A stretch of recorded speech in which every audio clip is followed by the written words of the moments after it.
এই হাদির কি দোষ ছিল? এই হাদি কি অপরাধ করেছিল? বাংলার জাতি জানতে চায় হাদির কি অপরাধ ছিল। বাংলার মুসলমান জানতে চায় কথা বলো ঠিক কিনা? জন্য আলেম ওলামার সাথে মিশতে গিয়ে, অনেক ওলামায়ে কেরামদের সাথে মিশতে গিয়ে, হক্কানি ওলামায়ে কেরামদের সাথে মিশতে গিয়ে কোরআনের পক্ষ নেওয়ার কারণে হাদির মতো বহুত হাদির জীবন দেওয়া লাগছে, বহুত হাদির জীবন দেওয়া লাগছে। আল্লাহর কাছে ফরিয়াদ জানাই, যারা হাদিকে হত্যা করেছে, যারা হাদিকে হত্যা করেছে, যারা হাদির হত্যাকারী, আল্লাহর কসম দিয়ে বলতে পারি দুনিয়ার মধ্যে ওর ব্যবস্থা নিবে আল্লাহ তাআলা, তাকে উন্মোচন করে দিবে, উন্মুক্ত করে দিবে। কথা বলো ঠিক কিনা? এরকম মজলিস বাংলাদেশে প্রতি বছরের সারা বাংলার প্রান্তরে দিকে দিকে এদিকে সেদিকে গ্রাম গঞ্জে শহর বন্দর সকল জায়গায় হয়ে থাকে, যার কারণে বাংলাদেশের মধ্যে অন্যান্য দেশে যেরকম বিজাতিরা যেরকম ইসলামের উপর আঘাত আনে, বিজাতিরা যেরকম ইসলামের উপরে বিভিন্ন ধরনের আক্রমণ করে, বিজাতিরা নাফরমান যারা নেমো হারাম যারা রয়েছে মুশরিক ইহুদি নাসারা, তারা যেরকম ভাবে ইসলামের উপর আঘাত এনে তারা বিজয় লাভ করেছে, কিন্তু বাংলাদেশের উপরে এরকমের বড় বড় হায়না যত থাকুক না কেন, বাংলার জমিনের মধ্যে ইসলামের উপরে আঘাত আনবে, ইসলামের বিরুদ্ধে কথা বলে কোরআনের আলোচনাগুলো বন্ধ করতে পারবে না। কথা বলো ঠিক কিনা? এরকমের মজলিস থাকার কারণে আজকে বাংলাদেশের মধ্যে ইসলাম এখনো টিকে আছে, কোরআন টিকে আছে, হাদিস টিকে আছে। আল্লাহ রাব্বুল আলামিন এরকমের মজলিস বেশি বেশি হোক, আপনারা চান কিনা? এই সমস্ত মজলিসে বসতে পারলাম, এজন্য খুশি না বেজার? আওয়াজ করে বলি আলহামদুলিল্লাহ। সম্মানিত মুহতারাম হাজিরিন, বেশি আলোচনা করা যাবে না, কিন্তু এতটুকু কথা বলে যেতে হবে, এই বাংলাদেশটা টিকে আছে আলেম ওলামাদের কারণে। ওলামায়ে কেরামরা কোরআন হাদিস আলোচনা করতেছে, যাতে করে নাফরমানরা নাফরমানি করতে না পারে, বেঈমানরা বেঈমানি করতে না পারে, মুশরিকরা মুশরিক সয়লাব করতে না পারে, কাফেররা তাদের দ্বীন প্রচার, তাদের ধর্ম প্রচার করতে না পারে। এই জন্য ওলামায়ে কেরামরা পাড়া পাড়ায়, তারায় তারায়, শহর বন্দর গ্রাম গঞ্জ সর্ব জায়গায় কোরআনের আলোচনা করে করে, জুমার আলোচনা করে করে, মাদ্রাসাগুলোতে মাদ্রাসার আলোচনা করে করে দ্বীনকে টিকে রেখেছে, দ্বীনকে টিকে রেখেছে। কথা বলো ঠিক কিনা? আল্লাহ রাব্বুল আলামিন কোরআনে হাকিমের মধ্যে বলেন, ইন্না নাহনু নাযালনা যিকরা ওয়া ইন্না লাহু লাহাফিজুন। আল্লাহ রাব্বুল আলামিন বলেন, এই কোরআন আল্লাহ তাআলা আমাদের জন্য নাযিল করেছেন, শুধুমাত্র কোন মানুষ মারা গেলে কোরআন তেলাওয়াতের জন্য নয়, কোন মানুষ অসুস্থ হলে তাকে ফু দেওয়ার শুধুমাত্র জন্য নয়, এই কোরআনের মাধ্যমে দ্বীন কায়েম করার জন্য, এই কোরআনের মাধ্যমে সংসদ ভবন পরিবর্তন করার জন্য, এই কোরআনের মাধ্যমে সংসদ ভবন, দেশ, সংসার, সমাজ, রাষ্ট্র সংস্কার করার জন্য আল্লাহ তাআলা কোরআন দিয়েছে। কথা বলো ঠিক কিনা? এই কোরআনের মাধ্যমে সংসদ ভবন পরিবর্তন হবে, সংসদ ভবন সংস্কার হবে, বাংলার জমিন সংস্কার হবে, সমাজ সংস্কার হবে, জাতি সংস্কার হবে। যার কারণে কিছুদিন আগেও ভূমিকম্প হয়েছিল, এই কোরআনের বরকতে, ওলামায়ে কেরামদের বরকতে, ওলামায়ে কেরামদের বরকতে আল্লাহ তাআলা বাংলার জমিন আজও টিকিয়ে রেখেছে, আজও টিকিয়ে রেখেছে। কথা বলো ঠিক কিনা? আল্লাহ রাব্বুল আলামিন এই কোরআনের বরকতে টিকিয়ে রেখেছে। এটার জ্বলন্ত প্রমাণ হলো 2015 সাল শেষ রাত্র, এই শেষ রাত্রে একটা ভূমিকম্প হয়েছিল 5 সেন্টিমিটারের মাথায়। এই ভূমিকম্পের কারণে মায়ানমার সহ অন্যান্য দেশের মধ্যে অনেক ক্ষতিগ্রস্ত হয়েছিল। এই রাতের অন্ধকারে ভূমিকম্প যখন হয়েছিল, ভূমিকম্পের কারণে বাংলার বিন্দুমাত্র ক্ষতি হয় নাই, কোন মানুষের কোনো ক্ষয়ক্ষতি হয় নাই। পুরা বাংলাদেশটাকে আল্লাহ তাআলা কোরআনের হাফেজদের কারণে, কোরআনের বরকতে, ওলামায়ে কেরামদের বরকতে আল্লাহ তাআলা রহমতের চাদর দিয়া হেফাজত করেছিল। কিছুদিন আগেও একদিন জুমার নামাজের আগে একটা ভূমিকম্প হয়েছিল, বেশ কিছুদিন আগে। এমন যে ভূমিকম্প হয়েছিল, যেই ভূমিকম্পে সমস্ত মানুষগুলো ভয়ে আতঙ্কিত হয়েছিল। আল্লাহ তাআলা কোরআনের মধ্যে বলেন, ইয়া আইয়ুহাল্লাযীনা আমানুত্তাকুল্লাহ হাক্কা তুকাতিহি ওয়া লা তামুতুন্না ইল্লা ওয়া আনতুম মুসলিমুন। আল্লাহ রাব্বুল আলামিন বলেছেন, হে ঈমানদারগণ, ইত্তাকুল্লাহ, আল্লাহ তাআলাকে ভয় করো। কাকে ভয় করার কথা বলছে ভাই? আল্লাহ তাআলাকে ভয় করার কথা বলেছে। এই আয়াতের মধ্যে আল্লাহ তাআলা বলেন, যদি আল্লাহকে প্রকৃতপক্ষে ভয় করতে পারো, কিরকমের ভয় করবে? আল্লাহ তাআলা কোরআনের মধ্যে বলেন, তুমি এরকম আসল যে ভয়, বাস্তবতার যে ভয়, অর্থাৎ ধরুন আপনার ঘরের মধ্যে একটা সাপ প্রবেশ করলো, স্বপ্নের মাধ্যমে আপনি দেখলেন আপনার ঘরে সাপ ঢুকেছে, বাস্তবে সাপ ঢুকে নাই, সব স্বপ্নের ছাপ ঢুকেছে। আপনি আতঙ্কিত হয়ে গেলেন, আপনার আতঙ্কিত হয়ে ঘুম ভেঙে গেল, ভাঙ্গার সঙ্গে সঙ্গে আপনার শরীর থেকে ঘাম ঝরছে, অজস্র ঘাম ঝরছে। কি হারে, কোথা থেকে সাপ আসলো, কোথায় ঢুকে গেল? যখন সাপ সাপ পরে চিৎকার দিয়ে ঘুম থেকে জাগ্রত হলো ও মুসলমান, তখন এমন একটা আতঙ্কিত হয়ে গেল, সমস্ত মানুষের অন্তরের মধ্যে জানা হয়েছে সাপ একমাত্র কাজ হলো মানুষকে ক্ষতি করা, সাপের কাজ হলো মানুষকে ধ্বংসন করা, সাপের কাজ হলো মানুষকে ক্ষতিগ্রস্ত করা।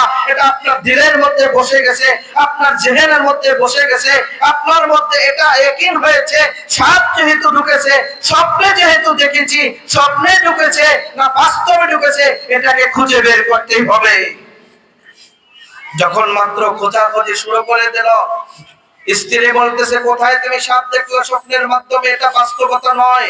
সন্তান বলতেছে, কোথায় তুমি সাপ দেখলে, বাস্তবতা নয়। আপনার মেয়ে বলতেছে, কোথায় সাপ দেখলে, বাস্তবতা নয়। আপনি বলতেছেন, আমি দেখছি, আমাকে খুঁজে বের করতেই হবে, কারণ এটা তোমাকে ধ্বংস করবে, আমাকেও ধ্বংস করবে। যেরকম সাপের ভয় অন্তরের মধ্যে ঢুকে গেছে, একটা হায়নার ভয় অন্তরের ভিতরে যেভাবে ঢুকে যায়, একটি শ্রীগালের ভয় যেভাবে ঢুকে যায়, আল্লাহ তাআলা বলে, তুমি সাপকে যেভাবে ভয় পাইলা, একটা কুকুরকে যেভাবে ভয় পাইলা, এই ভয়টার বাস্তবতার ভয়, এর থেকেও কঠিন যে কঠিনতর আল্লাহ তাআলাকে ভয় করো। আল্লাহকে যদি ভয় করতে পারো, আল্লাহ তাআলা তোমাকে নাজাতের ব্যবস্থা করে দিবে। সূরাতুর রহমানের মধ্যে আল্লাহ রাব্বুল আলামিন বলেন, ওয়ালিমান খাফা মাকামা রাব্বিহি জান্নাতান।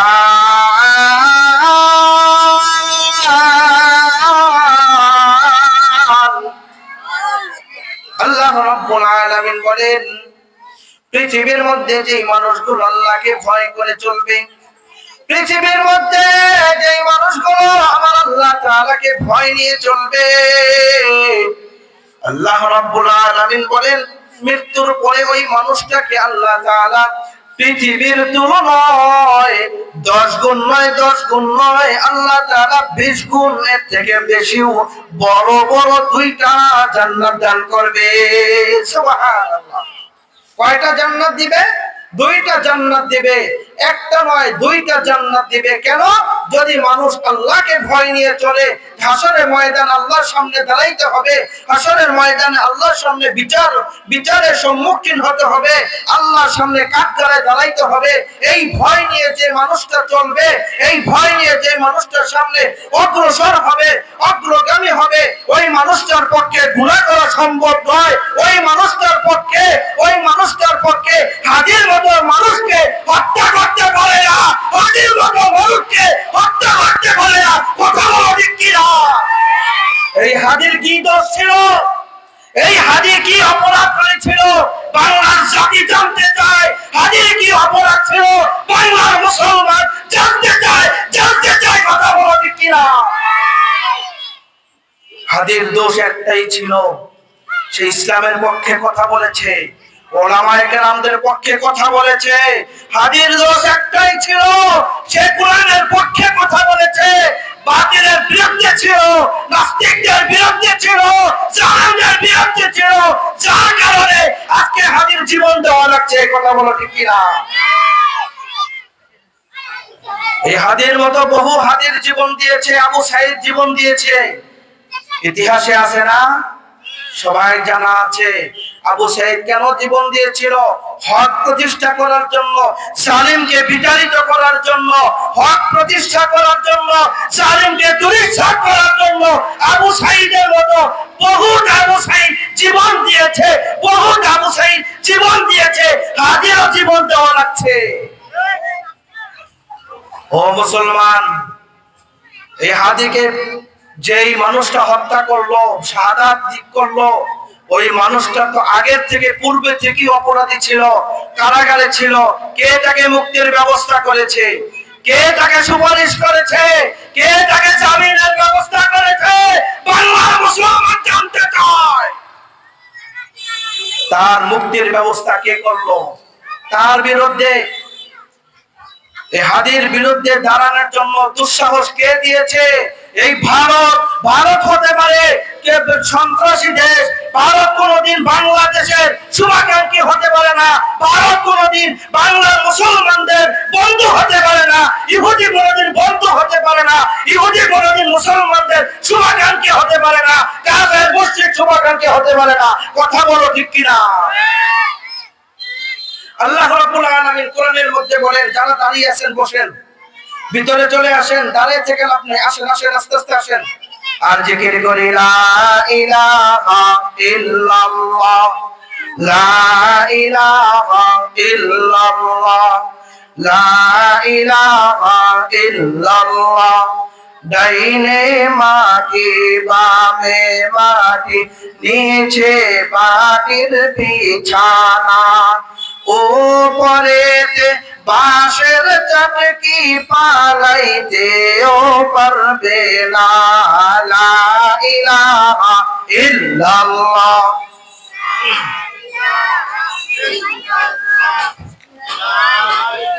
ও পৃথিবীর মুসলমান, আমাদের এটা জানার উচিত। আল্লাহ রাব্বুল আলামিন কোরআনের মধ্যে বলেছেন, ইন্না নাহনু নাযালনা যিকরা ওয়া ইন্না লাহু লাহাফিজুন। আল্লাহ রাব্বুল আলামিন বলেন, এই কোরআন আমি নিজেই অবতীর্ণ করেছি, এই কোরআনের ধারক বাহক আমি নিজেই হয়ে গেলাম, এই কোরআনের সংরক্ষণের দায়িত্ব আমার হাতে।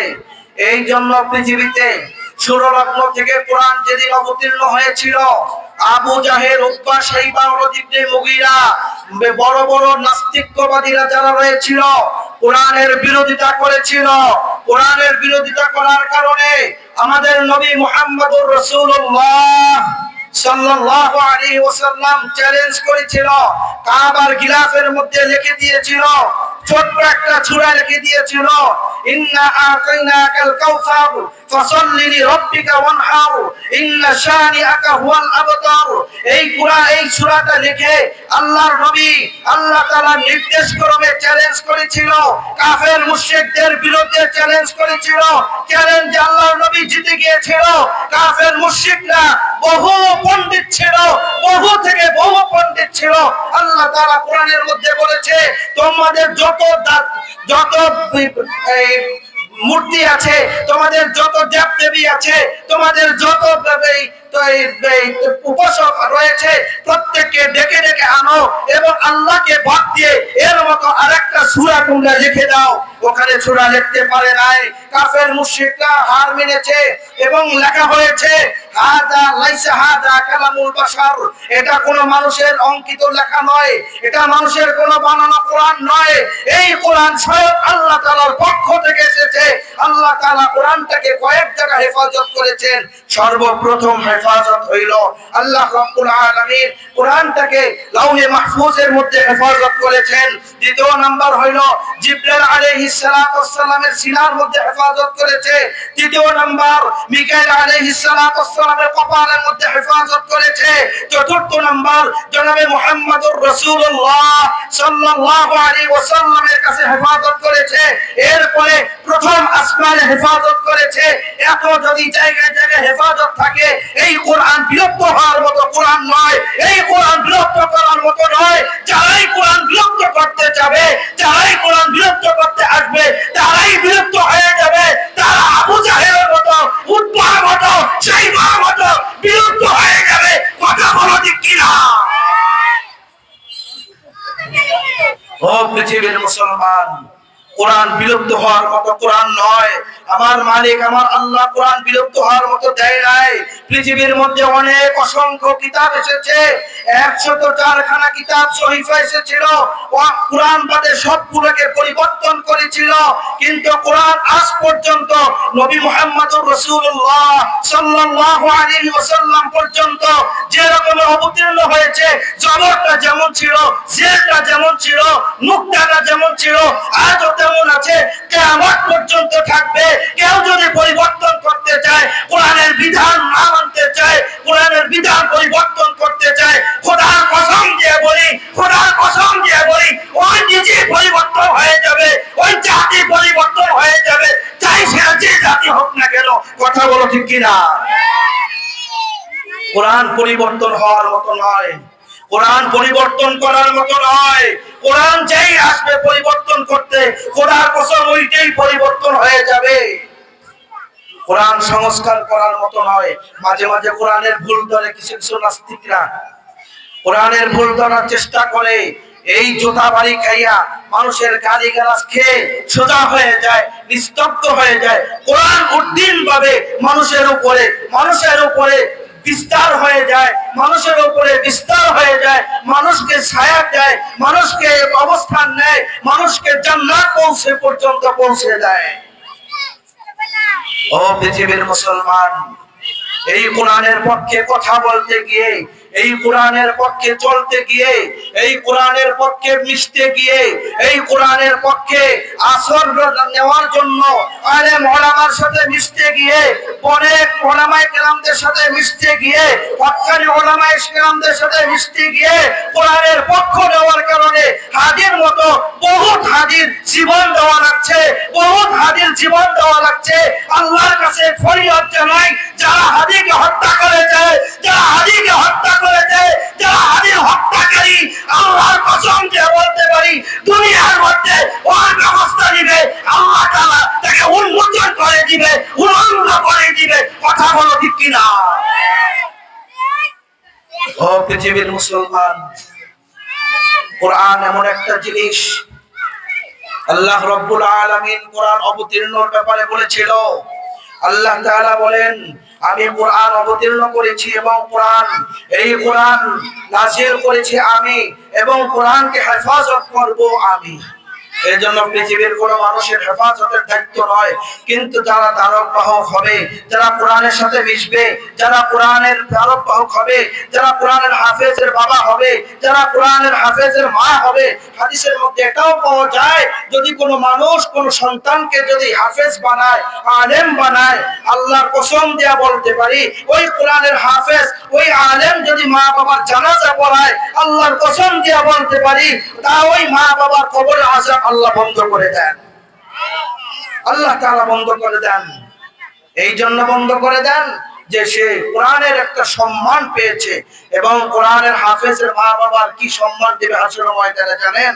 হাসরের ময়দানে কোরআনের হাফেজের মা বাবা সম্মান হলো আল্লাহ তাআলা, আমরা যেরকম টুপি পরছি না, আল্লাহ তাআলা এরকমের কোরআনের হাফেজদের মা বাবার মাথার মধ্যে টুপির মতো মুকুট পরিয়ে দেওয়া হবে, যেই মুকুটটার আলো এত কিরণ হবে, এত উজ্জ্বল হবে, এত প্রখর হবে, এত উজ্জ্বলতা আসবে, সূর্যের আলোকে ব্রেক করে ফেলবে, সূর্যের আলোকে ব্রেক করে ফেলবে যে আলোটায়।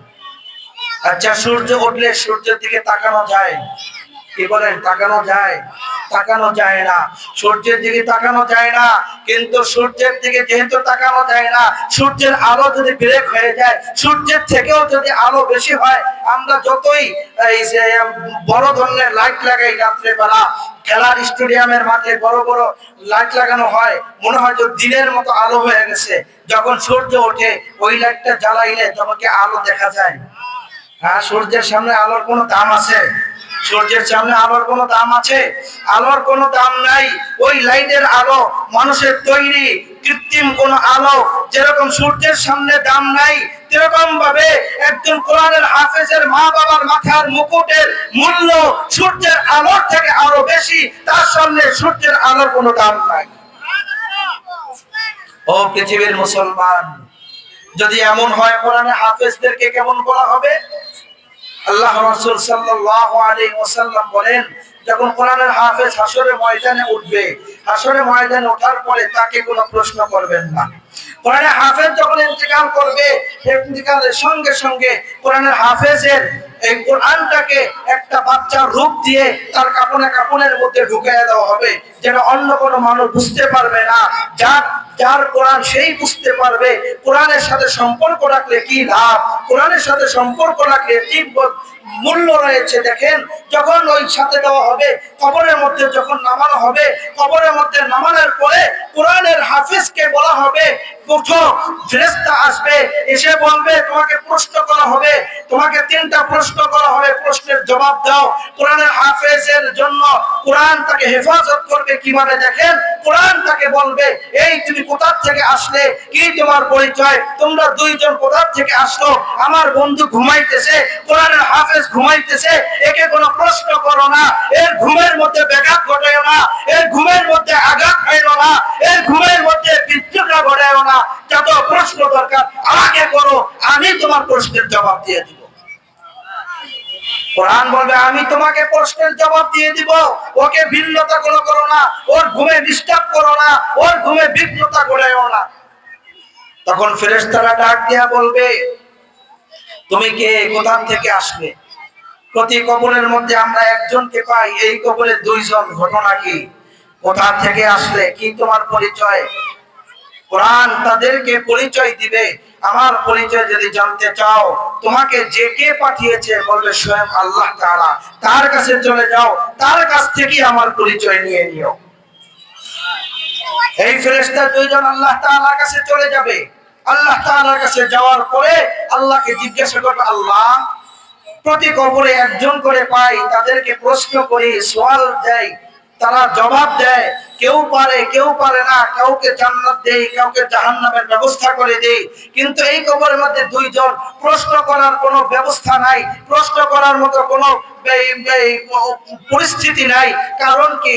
আল্লাহ তাআলা তাদেরকে বলবে, ওই কবরে যাওয়ার প্রয়োজন নাই, ওই কবরে কোরআনের হাফেজের বন্ধু রয়েছে, এই হাফেজের বন্ধু কোরআন রূপ বন্ধু হয়ে তাকে হেফাজত করার জন্য এসেছে, সুতরাং ওই কবরে আর যাওয়ার প্রয়োজন নাই।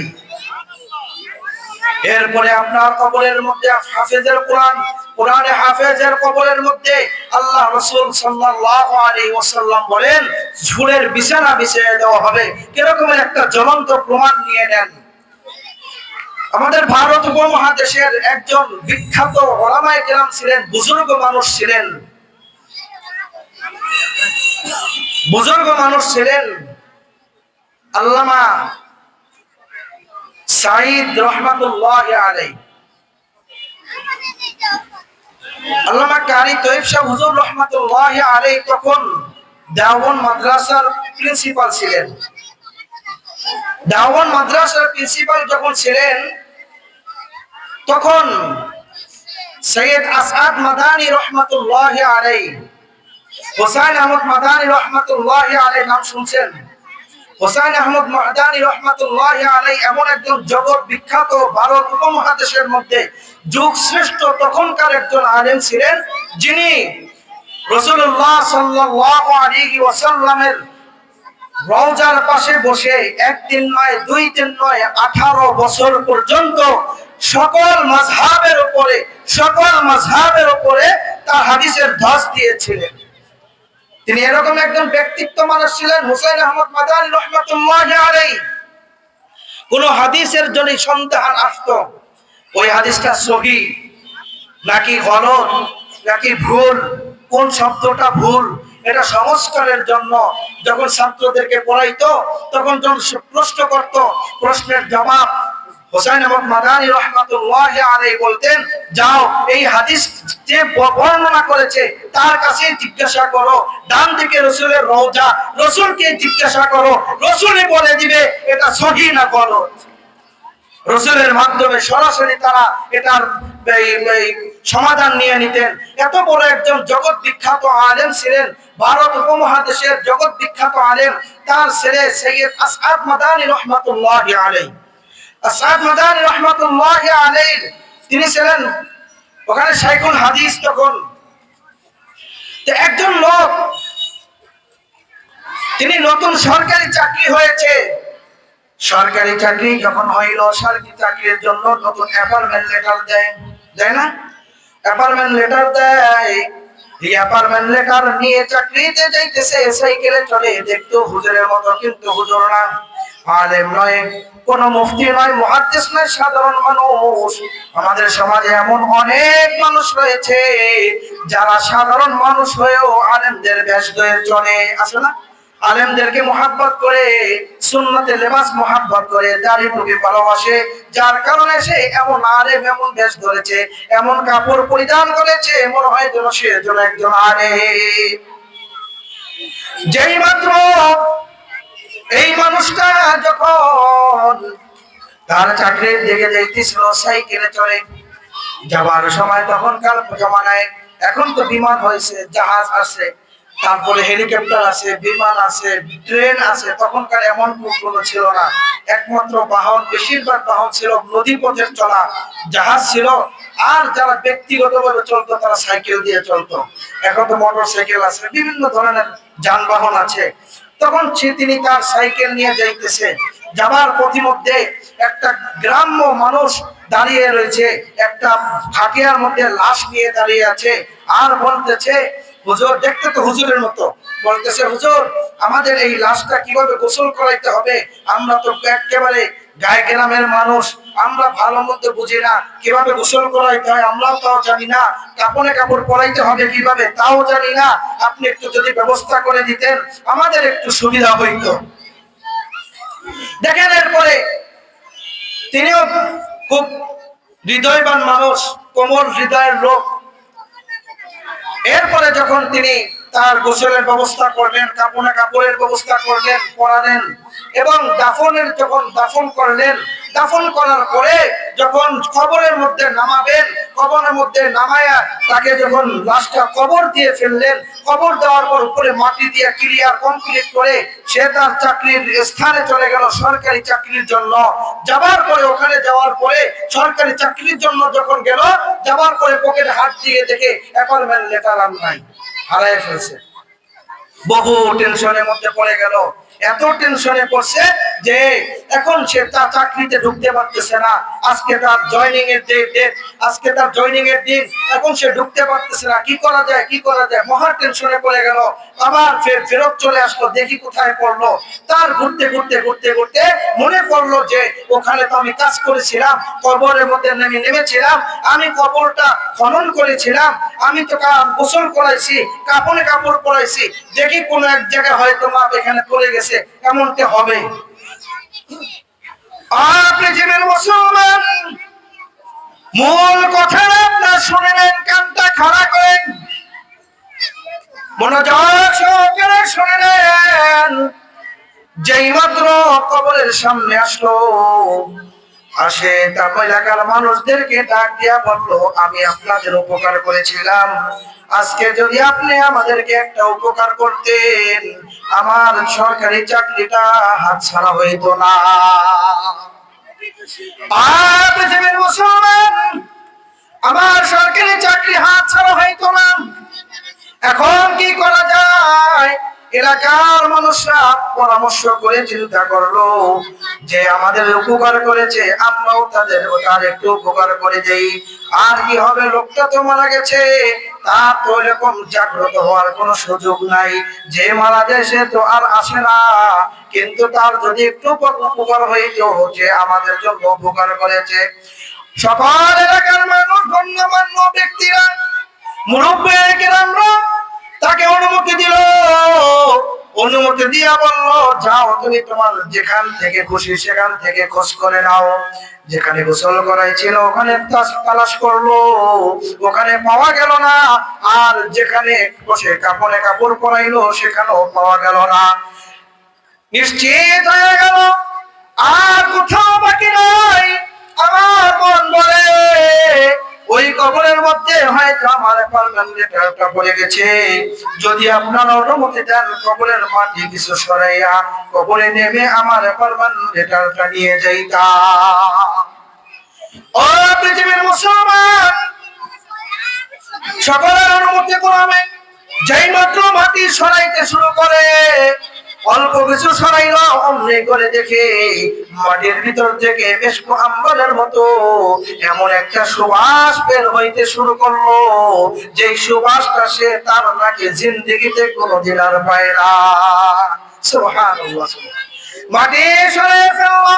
মাটি সরানোর পরে কবরের মধ্যে যেই মাত্র নামলো, যেই ডানের পাও তাকায়, বামে তাকায়, সামনে পেছনে চতুর্দিকে যখন তাকায়, আর তাকানোর পরে দেখে চার চোখের দৃষ্টি যত দূর কবর আল্লাহ তাআলা প্রশস্ত করে দিয়েছে তত দূর। সুবহানাল্লাহ।